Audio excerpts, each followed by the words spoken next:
చేస్తున్నారు. అంటే పార్టీలు మారడం వల్ల వాళ్ళు మంచి వాళ్ళు అయిపోతారంటూ కూడా ఒక క్వశ్చన్ రైజ్ చేశారు. మీ కామెంట్ ఏంటి? ఇప్పుడు లక్ష్మణరావు గారు ఒకటి అన్నారు, ఏంటి వాడుకోవటం అన్నది రాజకీయాల్లో వాడుకోవటం అన్నవి ఇలాంటివి ఉండవండి. ఇప్పుడు ఇంకోటి ఉంది, ఎన్డీఏ ఎలియన్స్ లో ఇవాళ ముఖ్యమంత్రి గారు చంద్రబాబు నాయుడు గారు కానీ, డిప్యూటీ ముఖ్యమంత్రి గారు పవన్ కళ్యాణ్ గారు కానీ, ప్రతి ఇష్యూ కూడా వాళ్ళు మాట్లాడుకొని ఒక స్ట్రాటజీ ప్రకారం ఈ రాష్ట్రాన్ని ఏ విధంగా అభివృద్ధి చేయాలా అనే విషయంలో, ఎందుకంటే చాలా వరకు వెల్ఫేర్ ప్రోగ్రామ్స్ ఒకటే కాకుండా డెవలప్మెంట్ రాలేదు, స్టాగ్నేషన్ అయిపోయింది, ప్రాజెక్ట్స్ ఏవి కంప్లీట్ కాలేదు, అసలు స్టార్ట్ కాలేదు, ఇండస్ట్రీస్ ఏవి వచ్చినవి కూడా అలాగే ఆగిపోయినాయి. వీటన్నిటిని తీసుకురావాలంటే కాన్ఫిడెన్స్ కావాలి, ప్రజల్లో కాన్ఫిడెన్స్ ఇవ్వాలి. బయట నుంచి వచ్చే వాళ్ళకు కూడా ఇక్కడ అమరావతిలో కానీ ఆంధ్రప్రదేశ్ లో కానీ జరుగుతుంది, ఖచ్చితంగా వీ కెన్ ఎస్టాబ్లిష్ అనే దాన్ని తీసుకురావడానికి 6 నెలల్లో చాలా విపరీతంగా కష్టపడ్డారు. అసలు వాళ్ళిద్దరి మధ్యలో అంత ఐక్యత కానీ దీని కానీ ఎక్కడ కూడా మనం చూడలేదు.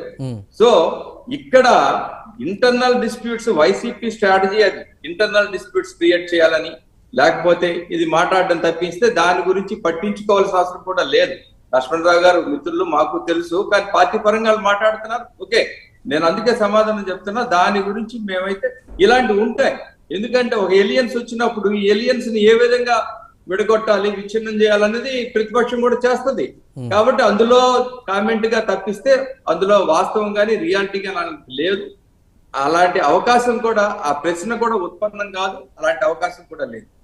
ఇక రెండవది, ఖచ్చితంగా లక్ష్మణరావు గారితో ఏకీపిస్తాను. నేను జాయిన్ అయ్యేటప్పుడు మాత్రం ఖచ్చితంగా ఒకసారి వైసీపీలో ఆ విధంగా ఒక ముద్ర పడిన వాళ్ళు ఇవాళ టీడీపీలోకో జనసేనలోకో బీజేపీలోకో జాయిన్ అయినప్పుడు ఖచ్చితంగా నేనైతే ఇట్స్ మై ఇండివిజువల్ ఒపీనియన్, అలాంటి వాళ్ళు ఇక్కడికి వచ్చేసరికి వాళ్ళు మారిపోతారా? That's a very good question. ఇప్పుడు వాళ్ళు ఇక్కడికి వచ్చేసరికి వాళ్ళు నిష్ఠాత్మలు అయిపోతారా, మంచోళ్ళు అయిపోతారా అనేది కరెక్ట్. అంచేత రాజకీయ పార్టీలు, ఇందాక మీకు ఒకటే అన్నా నేను, అదే పోలరైజేషన్ లో వచ్చిన వాళ్ళు చేర్చుకోవడం కాదు, క్వాలిటీ చూడాలి, కరెక్ట్నెస్ చూడాలి, లేకపోతే ఉన్న పార్టీలు కూడా ఎలియన్స్ లో కూడా ఇబ్బందులు వస్తాయన్నా నేను ఒక ఎగ్జాంపుల్ కూడా ఇచ్చాను. రైట్ రైట్ రైట్ జగదీష్ గారు, మనం ప్రస్తుతం షేక్ బాజీ గారి దగ్గరికి వెళ్దాం. బాజీ గారు నమస్తే అండి. మీరు ఎలా చూస్తారు ప్రస్తుతం ఈ ఆంధ్రప్రదేశ్ యొక్క పరిస్థితిని గమనిస్తే ఈ 7 నెలల కాలంలో కూడా జనసేన లేదా ఈ కూటమి ప్రభుత్వ గ్రాఫ్ని మీరు ఎలా చూస్తారు? అదేవిధంగా ఇప్పుడు రాజకీయంగా పార్టీల విషయాన్ని పక్కన పెడితే కూడా సొంత కుటుంబం నుంచి కూడా జగన్మోహన్ రెడ్డి గారు విమర్శలు ఎదుర్కొంటున్నారు. జనవరి నుంచి జనంలోకి వెళ్తానంటున్నారు. ఏదైనా కామెంట్ వస్తే, ఎగ్జాంపుల్కి షర్మిల గారు ఏదైనా విమర్శలు చేసినా కూడా దానికి ఆయన అటు ఏదో ఒక వీడియో రూపంలో ఆయన రిలీజ్ చేసి మాట్లాడుతున్నారు. అలాంటి జగన్మోహన్ రెడ్డి ఇప్పుడు జనవరి నుంచి కొత్త సంవత్సరంలో మేము జనంలోకి వస్తున్నాం, ప్రజల సమస్యలను తెలుసుకుంటాం అంటున్నారు. మీ కామెంట్ ఏంటి? అట్లాగే మన ప్రైమ్ 9 వీక్షకులకి, ప్యానెల్లో ఉన్న పెద్దలందరికీ కూడా శుభ సాయంత్రం. ఈరోజు ఆంధ్రప్రదేశ్ లో ఉన్న రాజకీయ పరిస్థితులు చూస్తే, కూటమి ప్రభుత్వం వచ్చి 8 నెలలు గడిచిపోయింది. వాళ్ళ విధానం, మీరు అడిగిన క్వశ్చన్ లో ఏంటంటే వాళ్ళ యొక్క పనితీరు ఎలా ఉంది, మా గ్రాఫ్ ఎలా ఉంది అని కనుక చూస్తే, మనం పెద్దగా అనుకున్నంత ఆశాజనకంగా అయితే కూటమి ప్రభుత్వం యొక్క పెర్ఫార్మెన్స్ లేదనే చెప్పాలి. అయినా కానీ ప్రజలందరూ కూడా భవిష్యత్తులో రాబోయే ఇంకా చాలా టైం ఉంది, ఇంకా 4.5 సంవత్సరాల టైం ఉంది కాబట్టి భవిష్యత్తులో మెరుగైన పరిపాలన ఆశిస్తున్నారు ప్రజలు కానివ్వండి, అందరూ కూడా ఎందుకంటే ఆంధ్రప్రదేశ్ గత 5 ఏళ్లలో ఎటువంటి అభివృద్ధికి నోచుకోలేదు, ఒక క్యాపిటల్ లేని రాష్ట్రంగా మిగిలిపోయింది. ఇప్పుడు ఈ ప్రభుత్వం వచ్చాక క్యాపిటల్ సిటీ నిర్మాణం కోసం అడుగులేస్తుంది. దానికి కేంద్రం నుంచి కూడా కాస్తో కూస్తూ సహకారం అందుతుంది. కాబట్టి కొంత హోప్ఫుల్ గా ఉంది క్యాపిటల్ విషయంలో. మరి బయట నుంచి కూడా ఇన్వెస్టర్స్ కూడా ఇక్కడ కొంత అవకాశం ఉంది. చంద్రబాబు నాయుడు గారి ఆధ్వర్యంలో మరి గత ప్రభుత్వం లాగా కాకుండా కొంత అడుగులు పడతాయి అనే ఉద్దేశంతో ఇన్వెస్టర్స్ కూడా చూస్తున్నారు ఆంధ్రప్రదేశ్ వైపు. కాబట్టి ఏంటంటే మరి అంత తీసుకట్టుగా కాకపోయినా ఒక గతంలో కంటే చూస్తే కొంచెం మెరుగైన ఫలితాలే రావచ్చు, మెరుగ్గా ఆశాజనకంగానే మనం ఆలోచించుకోవచ్చు.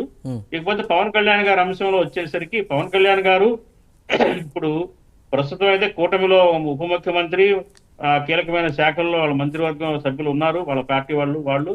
అట్లాగే ఏంటంటే ఆయన క్రమంగా ఏంటంటే బీజేపీ యొక్క నేతృత్వంలో బీజేపీ యొక్క కంట్రోల్లోకి వెళుతూ రాష్ట్రంలో బీజేపీ ప్లస్ జనసేన సంయుక్తంగా ఒక బలమైన శక్తిగా అవతరించే విధంగా అడుగులు వేస్తున్నారేమోనన్న అనుమానం కలుగుతా ఉంది. కారణం ఏంటంటే ఆయన కూడా మరి జిల్లాల్లో పర్యటనలు జరపడం కానివ్వండి, ప్రజల్లో మమేకం అయ్యే విధానం కానివ్వండి చూస్తే అంతా కూడా జనసేన హవా కనిపిస్తా ఉంది. దీని వెనక ఒక ప్రత్యేకమైన ఎజెండా ఉంది అని చెప్పేసి అంతా అనుకుంటా ఉన్నారు. ఆయన యొక్క వ్యవహార శైలి కానివ్వండి, బీజేపీ యొక్క గుంభనంగా సాగిస్తున్న తెర వెనుక రాజకీయాలు కానివ్వండి దీనికి ఊతమిస్తా ఉన్నాయి. కాబట్టి ఏంటంటే ఇవాళ పవన్ కళ్యాణ్ గారు చాలా యాక్టివ్ గా ఉన్నారు. ఆయన ప్రతి విషయాన్ని కూడా లో తలదూరుస్తా ఉన్నారు. ఆయన ప్రతి చోట కూడా క్యాంప్ ఆఫీసులు పెడతా ఉంటున్నారు. మొన్న కూడా కడప వెళ్ళి ఇక్కడ క్యాంప్ ఆఫీస్ పెడతానని చెప్పేసి చెప్పడం జరిగింది. అట్లాగే ఉత్తరాంధ్రలో కూడా తన హవాని కొనసాగిస్తా ఉన్నారు.